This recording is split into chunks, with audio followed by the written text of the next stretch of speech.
Jator, see if you could add yourself, brother. For whatever reason, it's not giving me the option to, Oop.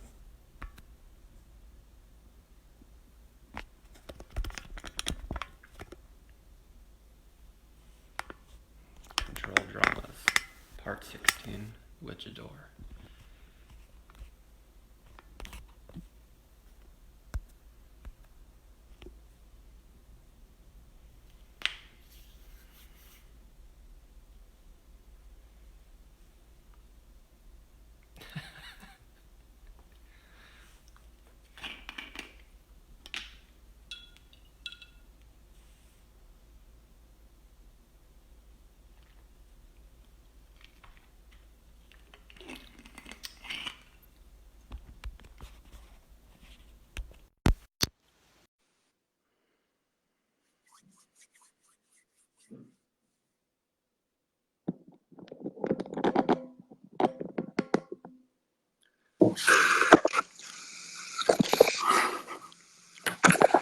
This constant rotating of my phone.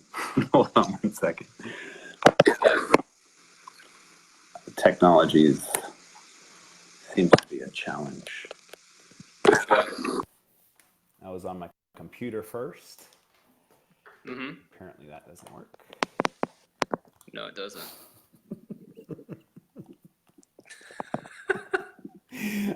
We've done this like 100 times. Like you would think I would finally get this down, but nope. No, it's... Hey. Yeah, my shirt. Nope. See? Nope. Thanks, Mom and Dad. Yes, thanks, Mom. Okay. Well, here we are. Here we are. Where we are. Yeah, two different places in the world, yet connecting at the same time. Yeah. So what's happening, man? Just enjoying my life. Cool. I realize the more I enjoy my day, the more I enjoy myself. The more you enjoy your day, the more you enjoy what? The more I enjoy myself and like feel good inside of me, seems to carry out into my day-to-day life where I'm enjoying the moment. And then as a byproduct of those moments, it stacks into a day. And then I seem to enjoy my day. Yeah. What happens when you don't enjoy your day? I enjoy that.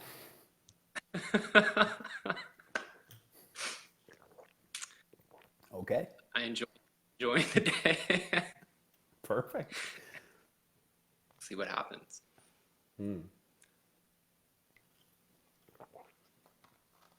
So, I had a question for you if you wanted to explore it.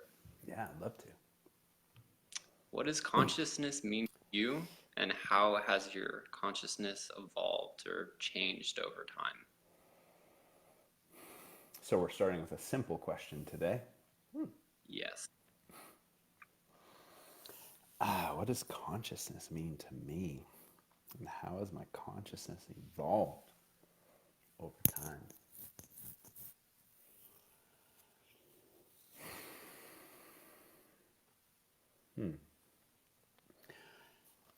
Well, I love the question. It's a confusing one for me, at least in part. I think for me, consciousness, from my perspective, one question I would ask myself is, what isn't consciousness?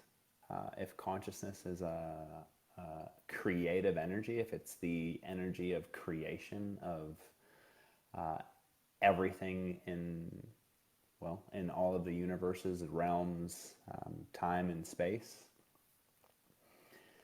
But that perspective for me doesn't often feel very helpful down here on planet Earth. I appreciate that perspective, and maybe I've had experiences of that perspective, doing a shit ton of drugs, etc. at different times in my life. You can call it medicine, I'll call it drugs. Whether that be plant or LSD or DMT or ayahuasca or combo or whatever. I don't know for me how helpful that's been in terms of my navigation of life here on planet Earth.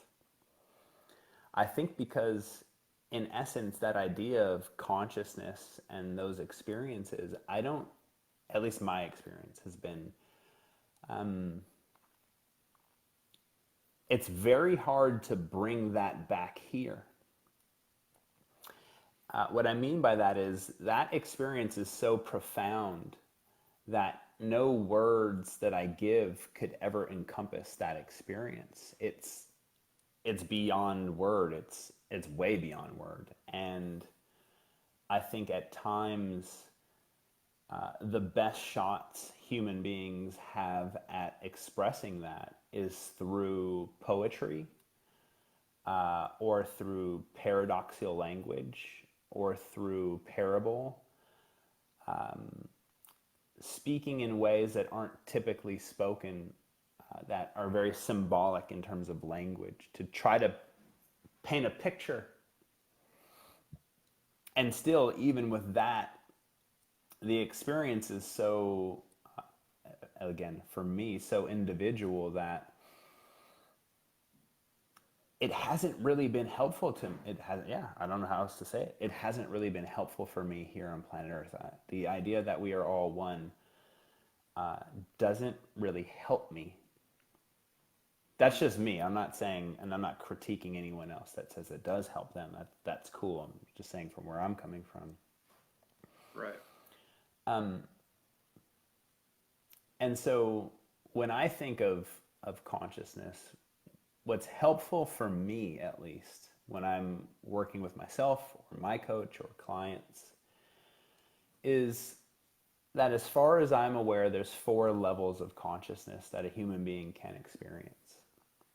And that's the literal realm, the metaphoric or symbolic realm, the paradoxical realm, and the creative realm. And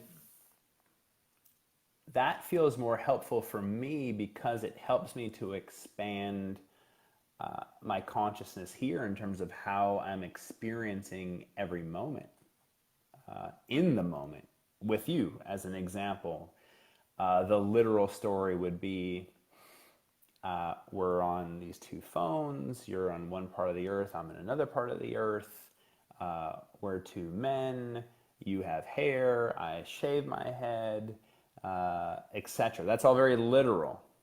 Okay, so that's easy to kind of grasp onto. And in my experience of working with clients, it's where majority of us kind of house ourselves most of the time. It's where most disagreement, conflict, argument, pain, tension, resentment is housed, is in this literal realm, the literal realm of this is a table, the other examples I gave you. The literal realm, for me, is very constrictive, it's very rigid, and it's very up, down, left, right, wrong, bad, good, values, etc. So it can create a lot of tension. And so I think the majority of my life when I was a kid was spent in that very literal realm of consciousness. Mm-hmm. It's her fault. It's his fault. My mom did this. My dad did this. All that kind of literal story. And as far as I'm aware, then the second level of consciousness is metaphor or symbolism. So we could look at the same thing right now with you and I on this camera. So I could say, well, John, what does it represent to you to be on a camera? What does this camera represent to you? What does it mean to you? What does it symbolize to you? For me, it might mean we're on camera, we're live. I feel a sense of people are watching us. I feel a sense of, is the lighting right? I feel a sense of pressure. I feel a sense of maybe some fear, or maybe some, am I going to say the right or wrong thing, or what are people going to think? There's a lot, you're on the other side of the earth. I could say, wow, that he's really far. We're not connected. I mean, we could just keep going, right, with metaphor and symbolism. So it gets, if this is the literal realm, that metaphor and symbolism starts to really open that up. Oh man, there's so much here. We all know this in some regard. There is thousands of words in a picture. A picture holds 1,000 words. It's speaking to that symbolism. It's speaking to the metaphoric realm. At least for me, it is. And then we have the paradoxical realm, which, in my experience, is a much harder place for many of us to go. Because it doesn't make a whole lot of logical sense. Typically, it's a paradox. It doesn't make sense, yet it happens. So paradox would be, yeah, a part of me is really afraid being live on camera. Am I going to fuck up? Paradox, a part of me benefits by being afraid and going live on camera, and how do I benefit from that? Paradox, I have an autoimmune disease and I'm so tired of it. I'm so frustrated. Nothing can fix it. Paradox. What part of you benefits from having an autoimmune disease? What part of you benefits from being in pain? How do you gain attention from it? So the paradoxical realm for me is where we get to turn the coin over. Many of us only look at one side of any story, right? So I'm not in America right now. I'm guessing there was some tragedy today. Someone got shot. Something happened somewhere. And that's a paradox, right? Looking at that from one perspective that's a tragedy. Yeah, and the human part of me that has values around human life, etc., says, yeah, that's a tragedy. What the fuck? The paradox is turning it over. Okay, well, why did that happen? Is there a miracle in that? Were these people at the right place at the right time? What can we learn from that? So it's turning the coin over, because anytime we become rigidly focused on one side of the coin, what's really interesting about that, at least from my perspective, is that being passionately connected to one side of the coin is very protective and necessary. Many things that are protective and necessary in the short term are actually detrimental in the long term. Think about a caterpillar going into a cocoon. Protective and necessary in the short term. Think about if the caterpillar never came out of the cocoon. Death. So it's the ability to turn stories over. And it's also then, if you can find the other side of the story and acknowledge both for yourself, it helps you also then find the middle of the coin.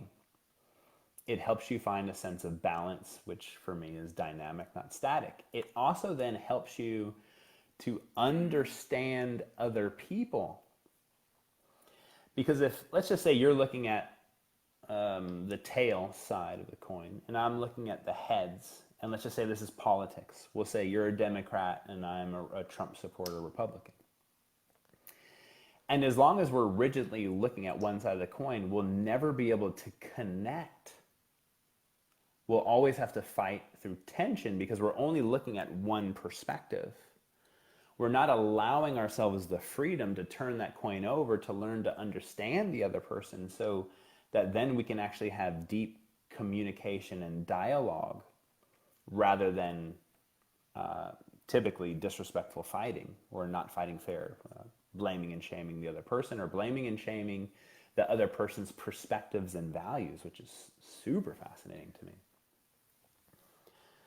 So that's the paradoxical realm. And the paradoxical realm for me is a place that we can relieve a lot of our stress and tension that many of us carry, because it helps us to free ourselves from our own cages that we put ourselves in. And it helps us to be curious, like, wow, that's an interesting perspective. What's super fascinating about it to me as well around this is some of the things that you and I have chatted before in the past. Mm-hmm. Is if you can represent yourself in my presence, even if it's the opposite side of the coin, for me it actually represents acknowledging respect rather than representing loyalty. So for me, you representing a different perspective tells me that you're not loyal to my perspective out of fear. It tells me that you're willing to represent yourself out of respect for yourself. And because of who I am, I'm also willing to respect your opinion and your perspective being different than mine. There's a really cool game. Well, I think it's cool. Many people don't think it's cool. That I've played in many retreats, and I've done this with clients and friends.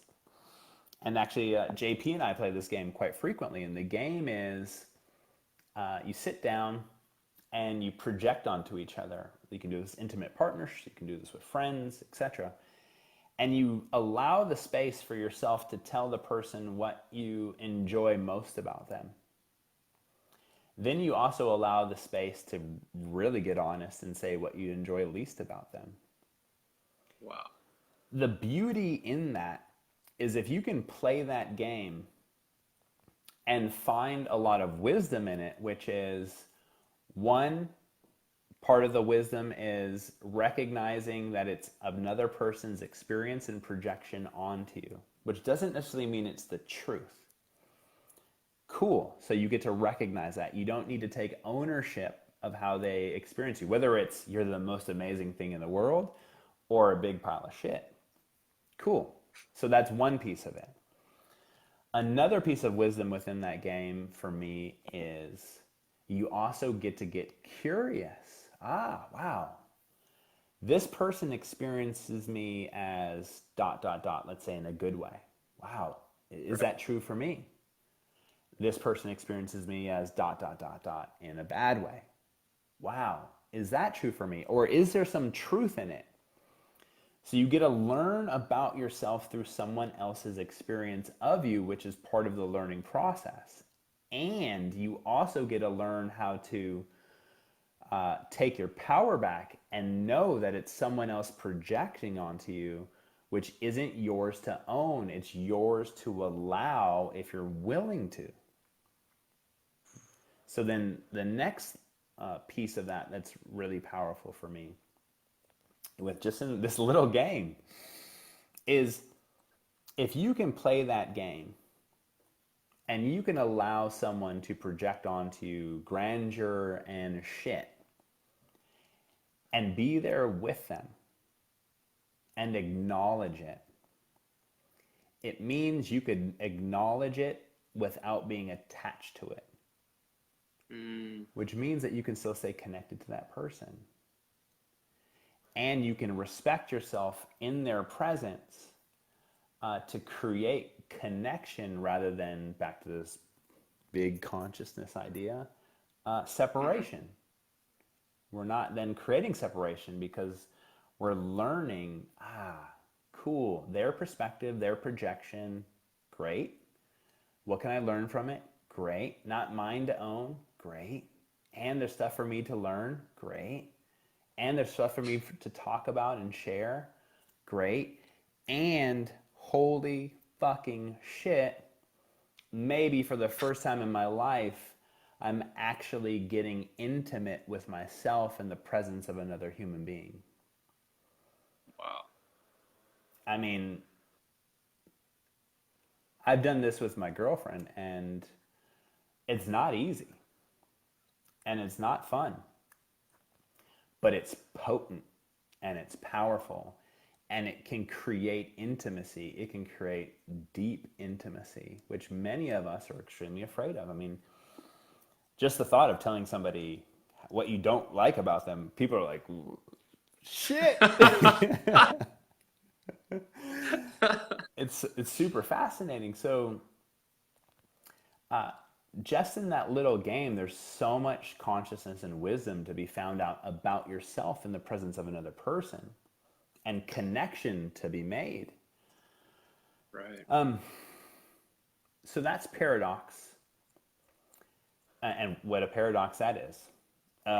Sharing the shit with another person actually can bring you more intimate with that person. I mean, that's a paradox. It's to our egos and what we've been mainly programmed to buy into. It doesn't make any sense. Oh, we've all been taught we should hide that stuff because it's not kind and it's not respectful and it's not this and it's not that. And for me, you're a perfect example.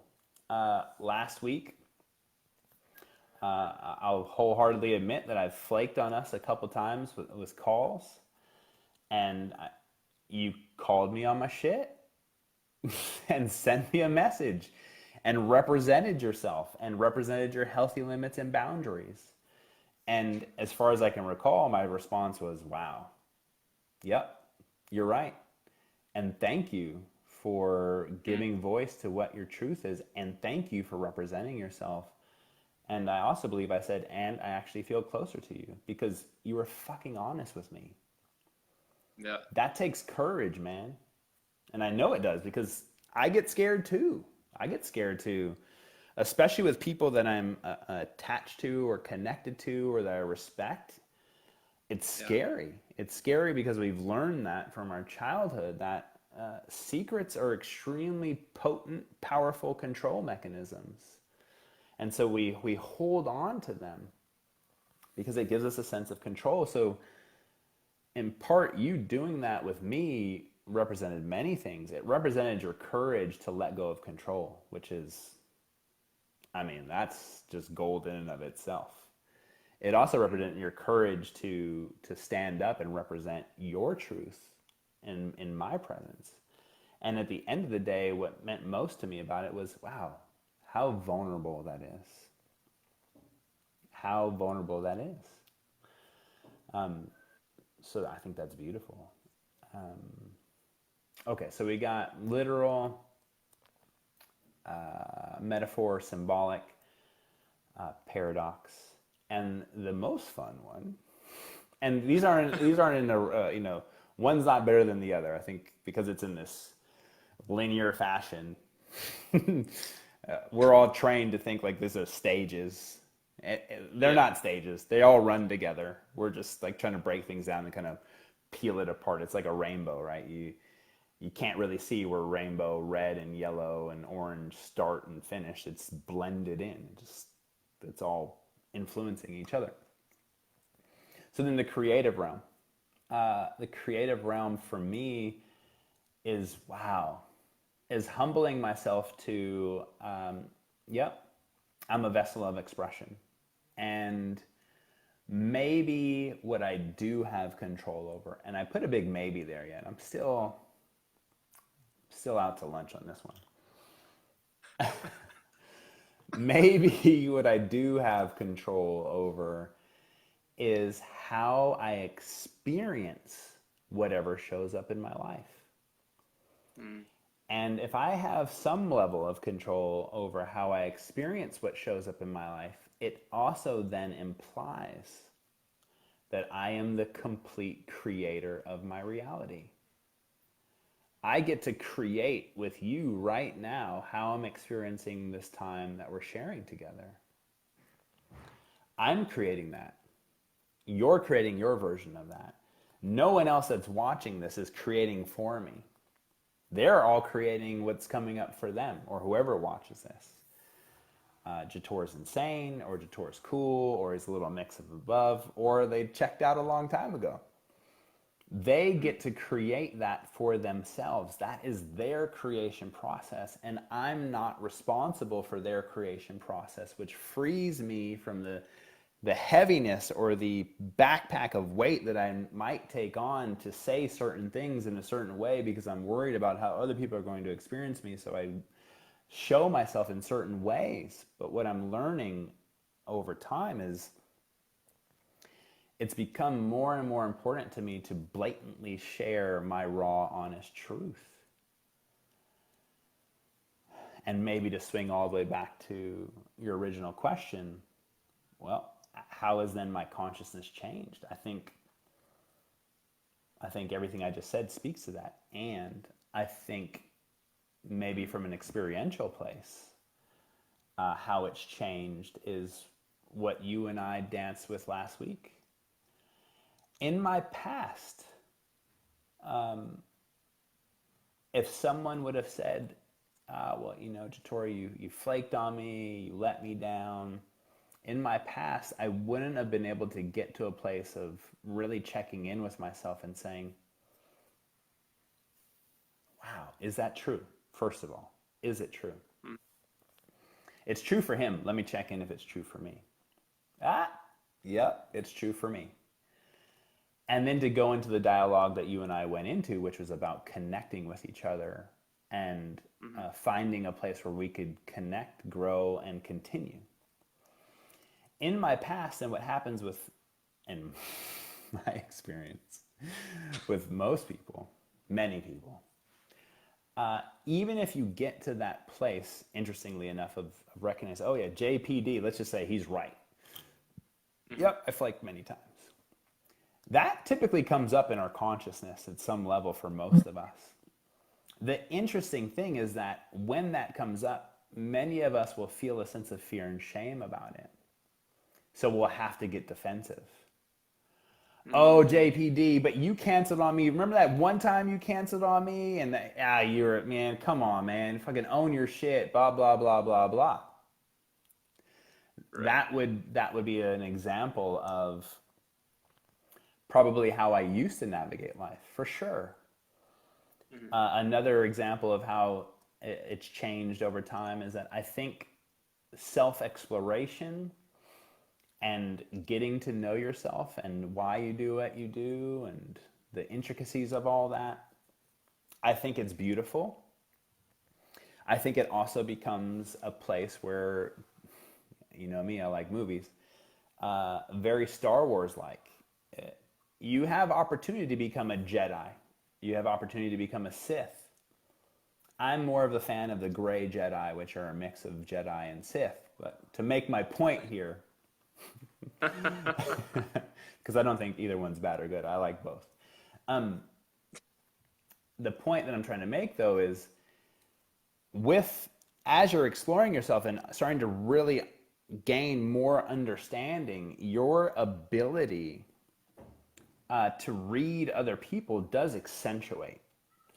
And with that ability to read other people, interestingly, your ability to create hypnosis also accentuates, or to gaslight people.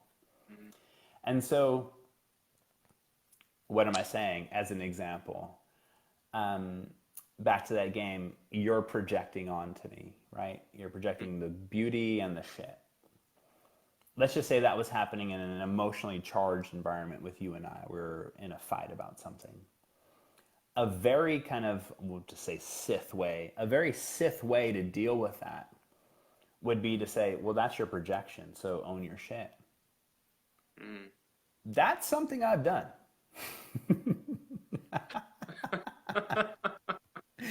Which is beautiful, because I had to learn that. I had to learn that, wait a second, that's is true in part, and it's simply another way that I've learned how to deflect from connection.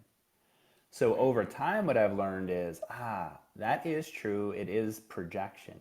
And instead of getting defensive about it, can I allow myself curiousness about it, to find out about myself about it? Because I do wholeheartedly believe that there are lessons for me in how other people experience me, the good and the bad, if we want to frame it that way. Without doing the work or the play that I've done, I wouldn't be at that place. And I'm not saying that's a better place. I'm not, this isn't a hierarchical thing. I don't think, for me, this is not vertical climbing. For me, it's horizontal. And I'm not saying that because I'm better than anyone else. I'm simply saying that it's helped me to understand myself more. It's helped me to have a greater sense of compassion for myself, a greater sense of respect for myself, and a greater sense of reverence for myself. And because of that, it's helped me then move that out of me into experiences like you and I had just the other day, where I didn't feel the need to get defended. I actually felt the need to understand you. I actually felt the need to get clear, like, man. And it's been growing, I'd say for the last, exponentially maybe for the last, I'm 42, so it's, since I was 35, it's been exponentially growing. And my girlfriend the other day, we were hanging out, and she in my experience was was in a very vulnerable place and was getting a little teary-eyed. And she said, I want to share something with you. And I said, cool, bring it on. I mean, I love fucking sharing. Like, that's like candy to me, whatever it is. If it's fucking shit, I fucking love it. If it's gold, I love it. It's just, I love exploring with people. I think it's, I'm so fascinated by us as human beings. And she said, you know, we do a lot of things differently. You know, I brush my teeth really differently than you brush your teeth. And my nighttime routine's so different than yours, and exponentially different than yours.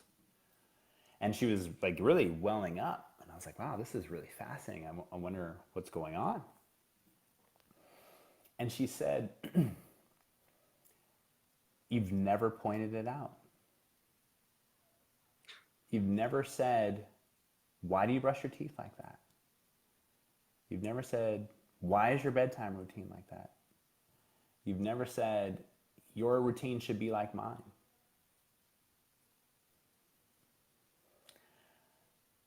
It seems really simple, I think.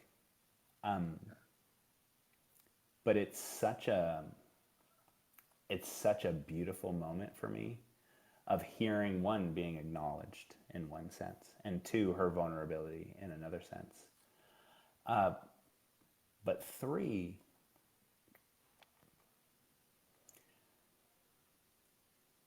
many of us are in relationships with other people and always trying to change them into who we want them to be based on our values and what we were raised with and what we think is right or wrong. So for her, what I heard her saying was, man, my whole life, I've had people in my life telling me what to do and what I'm doing wrong and trying to change me. And for the first time, I'm in a relationship with a person who, quite frankly, I didn't even notice how she brushed her teeth. It wasn't even, I don't fucking care. Fucking brush your teeth however you fucking want. You want to fucking stand on your head and brush your teeth. Like, I'm like, fucking hey, that's fucking cool. Awesome. But it was so soft, man. And it was so beautiful. And it's such a, you know, some people maybe who are hearing this, it seems like such a irrelevant little thing. But if you look at that literally, it is. It's not, well, brushing your teeth. What the fuck are you talking about? But if you look at that symbolically, what she's saying is, wow, for the first time in my life, I'm feeling safe around somebody and they don't need me to change. that they accept me for who I am. Which for me is beautiful to hear from her. What's also beautiful from myself to myself is what that symbolizes to me is that, fuck, man. It's why tears started to come up in my eyes, because it represents that a larger part of me is learning to accept myself the way I am. Whatever that is, in the pain or in the shame or in the joy or in the excitement or in the fear or in whatever that spectrum is, and it represents just being so much more kinder to myself over the years than I've ever been. And that I don't know that I could ever have gotten to that place without, diving into my heart and diving into my shadow and diving into places that I don't want to look, and sharing that publicly. And people often ask me, like, you share so much publicly. What does that feel like? Fucking scary is what it feels like. But the other piece of that is I know and have experienced how much fucking power secrets hold over me. And I know the power then of exposing my secrets, that it dissolves the power that they hold.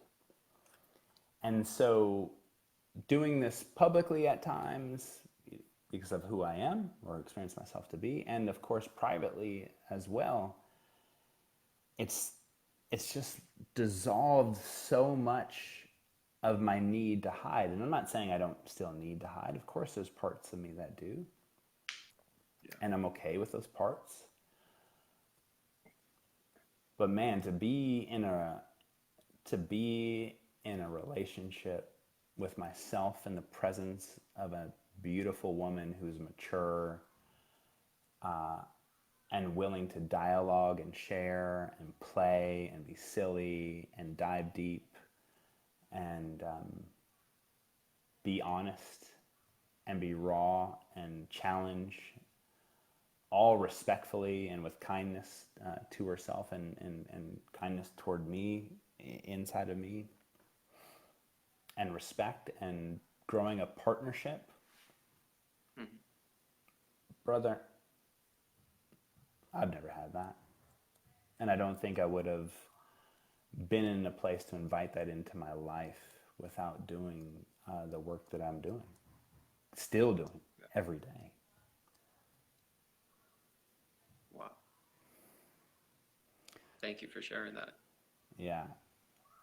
I didn't want to make it all about money and success.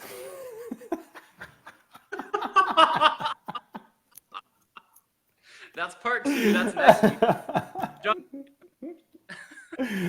Let's talk about what people really care about, JBD. Fuck. How successful are you, Jator? It's fun. How do I gratify all of my egotic needs at the same time? I love that. But yeah, man, it's such a cool question, and it's such a cool fascination for me, this idea of cosmic consciousness, and then our individual kind of consciousness, and then our subconscious, and then our unconscious, and then our collective consciousness. I mean, I'm super fascinated by that. And those bigger themes, I think are cool. I just, with clients and the work that I've done, I don't often find that perspective to be very helpful in the beginning. And I think that that perspective can be helpful and necessary once we're at a place where we can kind of, well, I don't know how to say it other than be ready for that. What I mean is going to that place of cosmic consciousness or purpose or we're all one or God or it's all purposeful is beautiful. I'm not saying it's not. And it is a beautiful place for us to hide too. We can skip there without allowing the process of processing for that to then be like a real authentic truth, not in our head, but in our hearts. You know, it's easy to have all of these words. It's easy to learn all of these theories. The real work is when you show up just like we did last week. That's the real fucking work, man. Yeah. That was an opportunity for both of us to learn together and to grow together. And that's real. Yeah. At least for me, that's real. Oh, it was real for me too, man. That's one story I told myself is Jator playing another trick on me. Where I was like, he did this before, maybe with the friendship or with the follow. I was like, maybe he's just, and I was like, no. If he's playing a joke, it's not the right time to play a joke. Different level. Yeah. If he's trying to elicit these type of emotions as some mechanism to grow or learn or coach, okay. So that's when I chose to express and explore how I felt. And that was hard. I cried during that moment. You know? Yeah.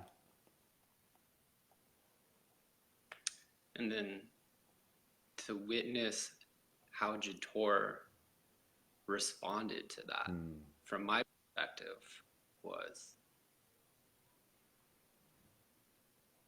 a display of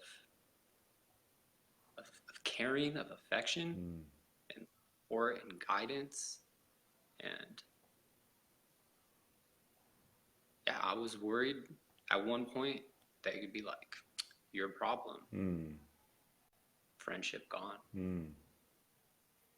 So I appreciate your presence and your perspective throughout that experience. Yeah, thank you, brother. I got to learn a lot from you. Mutual. And that's, that for me, that's the real deal. It's what I was saying earlier is I think one of the benefits that I've had of being a coach is that going to classes and going to courses and whatever we're doing, right? We get to learn what we're exposed to. We get to learn these different kind of philosophies and ways of being and communicating, etc. And one of the benefits that I found about having my job be a coach is any of those experiences that I've had, I get to then go implement it in my daily life. And that for me has been the game changer of it, because it's not like going to a class and then inserting myself right back into my normal life. It's consistent and constant implementation and experience of what I've learned, and then kind of sifting through, okay, well, what am I going to keep on? What am I going to let go? What resonates with me? What doesn't? And one of the most powerful things that's resonated with me over the years is exactly that, is when you sent that email or the text, of course parts of me are like, oh shit. Essentially I was like, man, I fucking dropped that fucking ball. And so I had two choices in that moment. I had a choice of, do I want to be defended or do I want to be honest? And yeah, honesty was the choice. And for me, it was a moment of vulnerability that, what's interesting is like vulnerability comes easier and easier and easier because I do it quite often. And it was also a moment of yeah, it was a moment for me to learn something that I've noticed in myself from my childhood is my experience of my dad at a certain point flaked on me quite a bit. And so I still carry some of that energy and what that represents to me, what that means to me. And it's not, at least at this point in my life, it's not a part of me that I want to continue. It's something that I've been looking at changing. And as we all know, change takes time. And I ebb and flow. And for me in that moment, by being vulnerable actually helps my change process. It helps me to reevaluate. It helps me to adjust. It helps me to look at things in a different way. And it helps me to come at this from a different perspective, which helps me change. Whereas if I was defended, defense would create more rigidity and structure and would help me stay exactly the same. And I do also want to acknowledge you in particular that in your message to me, you use very conscious language. You weren't blaming and shaming. You were owning your experience. You were owning what happened. You also, which, oh my, stood out for me so much, which was for me like, what the fuck, JD, that's fucking dope. You also then gave voice to, I don't know what's going on, and I hope you're okay.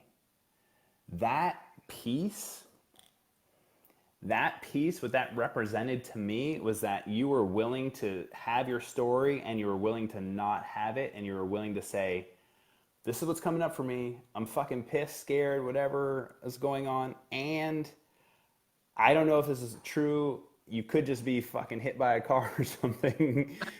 That was like so expanded.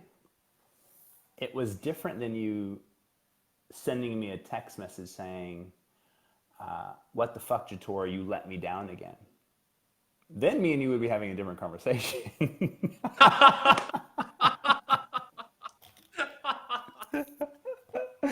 Oh shit. And what I mean by that, I'm like, hey man, I hear you, and let's hop on and talk about this, because I would like to do this differently. I hear you, I acknowledge you. You have every right to your feelings. Let's have a chat. Let's have a chat. But it was so beautifully written in a self-responsible way that, man, that's my language, man. That's my language. And that's how I want to navigate life. And that's how I navigate life with people in my life. Is from a place of self-responsibility and respect for myself and kindness toward myself. And I think for me, kindness doesn't mean meeting other people's needs. I actually think it's a paradox too. I think when we meet other people's needs under the facade of kindness, we're actually not being kind at all. We're actually being the opposite of that. For me, you were extremely kind by representing your truth. So, yeah, I mean, I wouldn't be having conversations like this if I didn't do the explorations that I've done. I'd be having conversations with you about football, the weather, and chicks. Now, I'm not saying there's something wrong with that. I'm just saying that's just not where I'm at. And again, it's not a criticism. It's just, that's cool. I like football. I like chicks. I like weather. But it's not really what I'm going to be. I don't always want to talk about that. For me, there's way cooler things to be, explored. Yeah, totally agree. We could talk about women and say, like, what do they represent to us? Wow, then we could have a real deep conversation. That's a good one for that a is dance. a great few. Yeah, that sign me up for that call. And it also built this bridge between you and I too, which is okay. I hear you. I see you. Cool. Let's do this differently. And then that's when I said, okay, Right. let's put this on the schedule. And then I sent you that calendar invite because I'm recognizing that if it's not in my calendar, because, yep, my calendar's, there's lots of things in there and I forget about shit. Yeah. And it was fun to tell you that I forgot. Like, Yeah. It was so genuine and authentic. yeah. I was like, there's no bullshit in this at all. Yeah. Yeah. It's like, I dropped the fucking ball. And I appreciate that acknowledgement, you know, and even just stepping back from Jonathan's perspective of Jator, there's just a meaningful experience with me with friendship and community. Like, how do I respond to these challenging situations that come up for me? Yeah. And it was a time to go 10 out of 10 with how I express and share. Because of the relationship that we've developed, I feel comfortable enough, more than comfortable enough, to share with you from that day. But it meant that I chose to go all in too. And that was like, That's dope. I love it. I love it. yeah. Cool, brother. Well, perfect. I appreciate your perspective, as per usual. In the future, maybe we could have another conversation. I'd love to. Yeah. We'll schedule it after this. Perfect. Any parting words of wisdom or anything you'd like to share?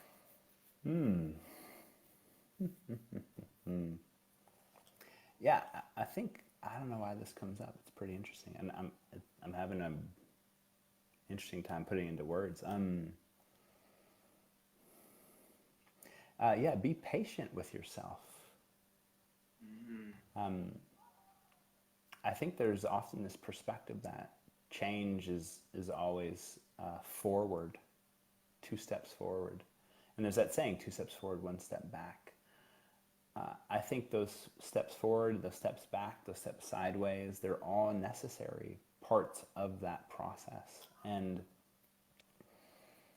to allow yourself space and time to really ask questions like, what's the challenge and benefit of staying the same? And what are the challenges and benefits of changing? They're really, for me, they're really important questions to ask because we often see that grass is greener. If I change this, this will happen. Change comes with challenge and change comes with benefit. I think that's important to say. And patience. Lots of patience. Thank you, Jator. Thank you, brother. Until Talk soon. ciao.